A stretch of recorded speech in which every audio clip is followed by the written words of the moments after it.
no livro do profeta Isaías, profeta conhecido como profeta messiânico.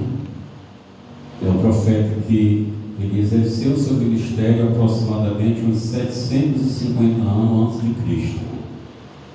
E ele fez alusões messiânicas quanto à gestação, quanto o dar à luz, quanto o nascimento, o crescimento, o seu ministério, o seu sofrimento, a sua ressurreição, enfim, que é completa. Glória a Deus, aleluia. Eu queria só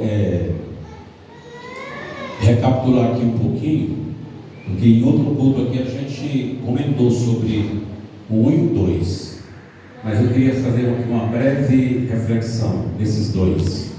O primeiro diz assim: mas agora assim diz o Senhor. Então, no primeiro plano aqui nós temos Deus, o Deus Todo-Poderoso, dizendo que é Ele. É Ele quem está falando. E se Ele está falando, então Ele garante. Ele garante a vitória. Ele garante o trabalhar, Ele garante o agir. Por isso há esta confirmação quando Ele está falando aqui através do profeta. Mas agora assim diz o Senhor. Quando uma pessoa, geralmente ela é uma pessoa de palavra, ela é uma pessoa que honra, como diz a Bíblia, é fiel no trato na palavra, as pessoas colocam fé na palavra daquela pessoa. É assim ou não é? Não, se fulano falou, pode confiar, não é?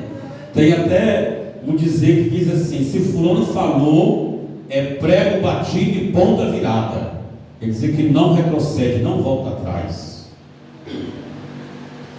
E também, se a pessoa não tiver palavra, não é? Fulano ali, o povo ouve por ouvir. Então Deus aqui, se o homem na terra, a mulher na terra, der a sua palavra e honrar a sua palavra, as pessoas põem fé, acreditam. Quanto mais aqui o Deus Todo-Poderoso garantindo, dizendo: mas assim diz o Senhor. Esta é a palavra do Senhor para ti nesta noite. Ele está dizendo para ti que a palavra é dele. Aí o que ele disse? Quem te criou, ó Jacó, e quem te formou, ó Israel. Foi Ele quem nos gerou na madre. Foi Ele que fez com que a nossa mãe fosse feliz e nos desse a luz, e nós estamos aqui. Ele formou e Ele criou. Ele diz: ó Israel. Claro que essa palavra aqui, ela está sendo específica para a nação de Israel. Deus está despertando o povo lá de Israel. Mas essa palavra também aqui é para nós. É para mim, é para você. Deus pode dizer nesta noite, né? Aquele que te criou, ó Israel. Ele pode dizer: aquele que te criou, ó Marcos Charles, ó Mateus, aquele que te criou, ó Sara, aquele que te criou, ó Maria Celda, aquele que te criou, ó Marli, ó Raquel, ó Juraci, ó Edgar, ó David, ó Maria de Jesus, ó Pedro Barros. Ele está dizendo: aquele que te criou, ó Israel, aquele que garante, aquele que faz. É isso que Deus está falando nesta noite, quando Ele nos convida para esse despertamento. Ó Israel, não temas, porque eu te remi, chamei pelo teu nome e tu és meu. É por isso que Ele diz isto. Assim diz o Senhor, aquele que te criou, ó Israel, que te formou. Porque Ele está dando essa palavra aqui nesta noite: não temas. Claro que aqui era uma situação para Israel. E a gente vê que esse capítulo 43, mais na frente, nós entendemos que Israel, por muitas vezes, eles foram levados cativo. Israel era tomado, principalmente Jerusalém era tomada, às vezes por idolatria, desobediência, e o povo ficava lá cativo, e às vezes pensava: como haverá nossa restauração? E Deus estava garantindo para o povo aqui, para que o povo não temesse, porque era Ele quem garantia o levantamento, a restauração e o agir. E Deus nesta noite também fala comigo e fala com você, para que você não venha temer. Eu não sei qual é a palavra que pode te causar temor, ou qual é a situação que causa temor no seu coração, na sua vida nesta noite. Pode ser na sua saúde, pode ser no seu lar, no seu casamento, pode ser na vida espiritual, pode ser no trabalho, pode ser o relacionamento familiar, o relacionamento lá no trabalho. Mas Deus está dizendo para ti nesta noite, servo de Deus e servo do Senhor, para que você não venha temer essa situação, seja ela qual for, porque Ele vai garantir resolver essa situação. Bendito seja o nome do Senhor. E ele ainda afirma assim: porque eu te remi. Do que remissão fala, irmãos? Remissão fala de perdão, remissão fala de resgate. Ele fez isso comigo e fez com você. Ele nos chamou, nos resgatou, nos libertou. E ele prossegue dizendo aqui, bem no finalzinho do 1: chamei-te pelo teu nome, tu és meu. Geralmente, para a sociedade, não é, moderna, quem tem nome é quem, pessoa de destaque, né? Como diz assim, é quem é da elite, é quem faz parte da sociedade, é o cantor famoso, é o doutor famoso, é o governador, é o presidente, é alguém famoso. Mas Deus está dizendo assim, que Ele nos deu nome. Sabe o que Deus está dizendo aqui? Que eu e você, nós não podemos nos sentir diminuídos. Às vezes a gente, por situações na vida, se sente assim. Talvez, quem sabe, alguém aqui nessa noite não está se sentindo assim, pequeno, uma situação está difícil, eu não estou desempregado, estou passando por isso.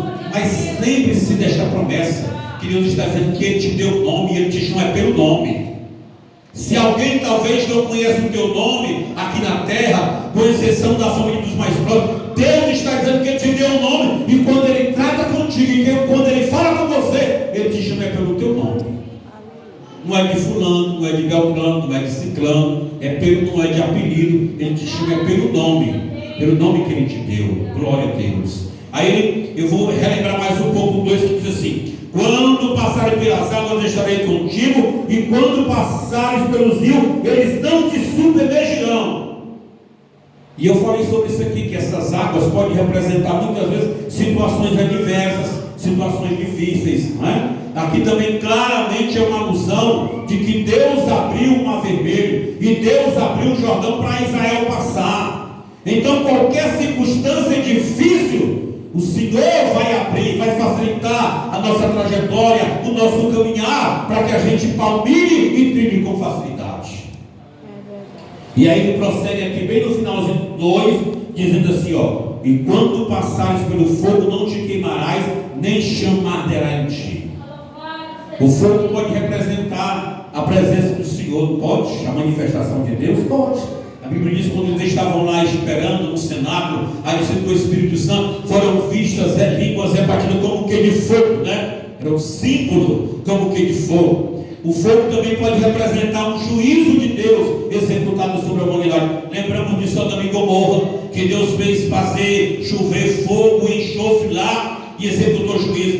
Mas o fogo também aqui, que ele está dizendo que o fogo não te consumirá, pode não ser literalmente, mas pode ser uma prova difícil, uma situação difícil que qualquer pessoa vai enfrentar. Mas Deus está dizendo para ti: esse fogo não vai te consumir, essa prova não vai te consumir. Pode talvez essa prova atingir até quem sabe lá mesmo a despensa, lá o celeiro.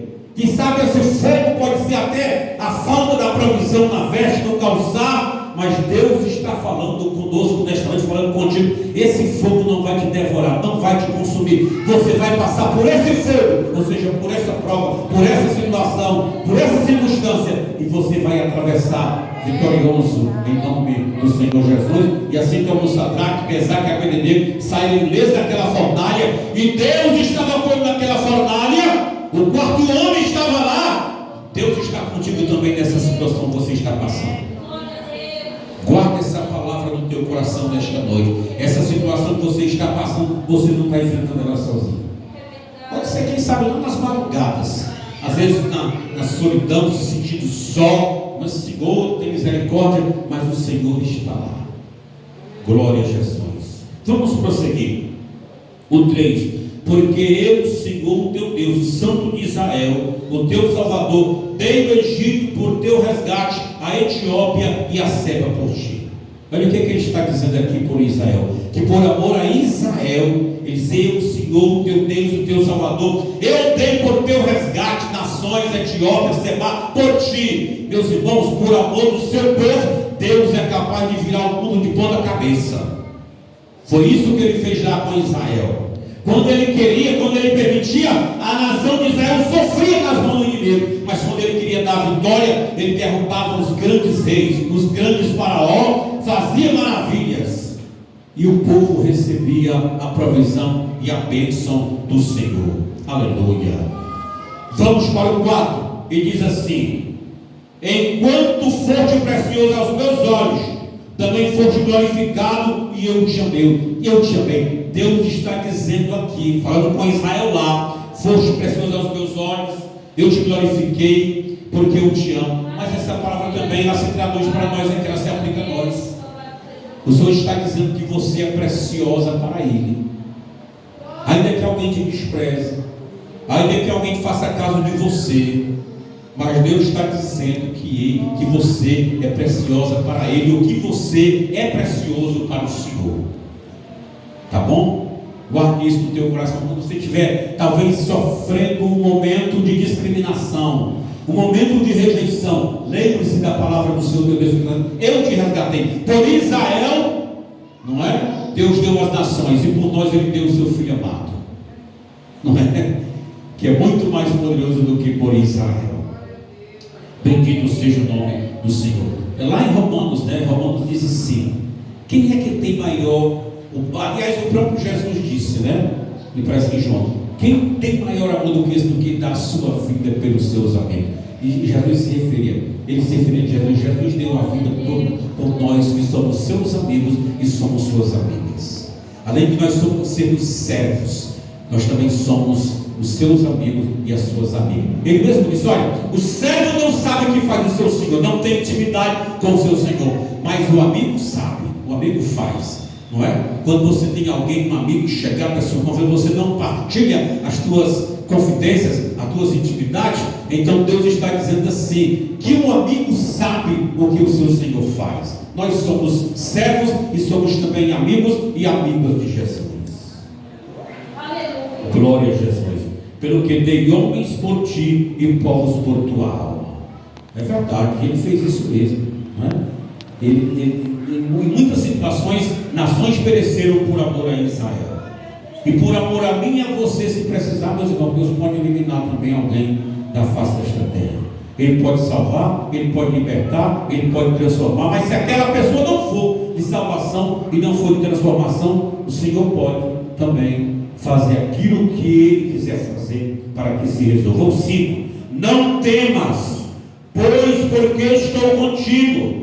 Trarei a tua semente desde o ocidente, desde o oriente, e a juntarei desde o ocidente. Deus está falando aqui para Israel, para que Israel não temesse.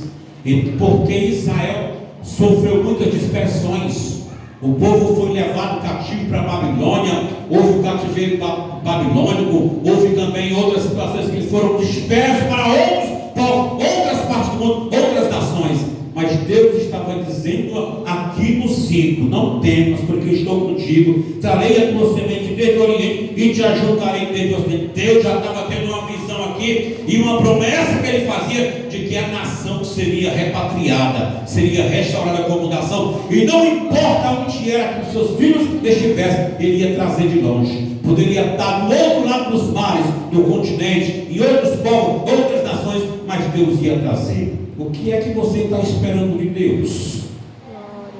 Hein?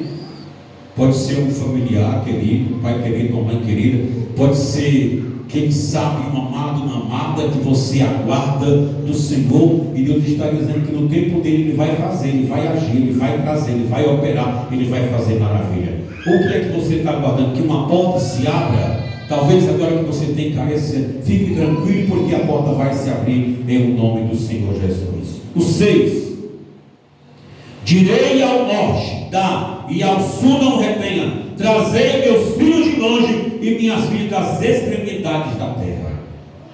Mais uma vez aqui Deus está tratando da mesma situação. Ele cita os hemisférios, não é? Lá no 5 ele falou do Oriente e do Ocidente, do Ocidente e do Oriente. Aqui ele está falando do Norte e do Sul, dos hemisférios. Então ali eu vou trazer do Norte, eu vou trazer do Sul, eu ajuntarei do Oriente, do Ocidente e do Oriente. Mas eu vou fazer, eu vou trazer de volta, eu vou agregar o meu povo. E ele diz assim, ó: trazer de longe minhas filhas, meus filhos de longe e minhas filhas das extremidades da terra. O que é a extremidade da terra, irmãos? é a divisa. O extremo é a divisa.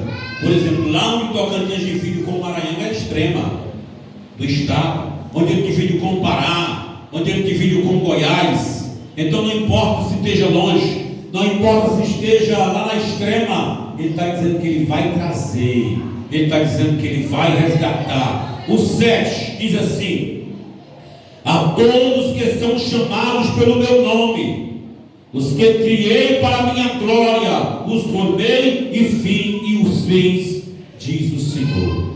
A todos que são chamados pelo meu nome, diz o Senhor, aos quais formei e fiz. Quantos aqui são chamados pelo Senhor? Nós somos chamados por Ele, irmãos. Isso é comum. Isso é comum demais. As pessoas muitas vezes nunca nos viram. E quando elas olham para nós, elas chamam de irmão ou de irmã. Essa não é.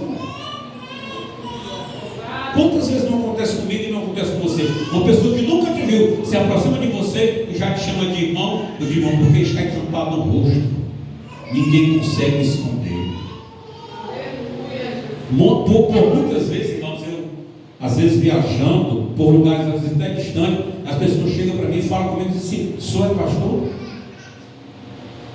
A pessoa, além de identificar como servo de Deus, identifica também como indivíduo, porque ninguém se esconde.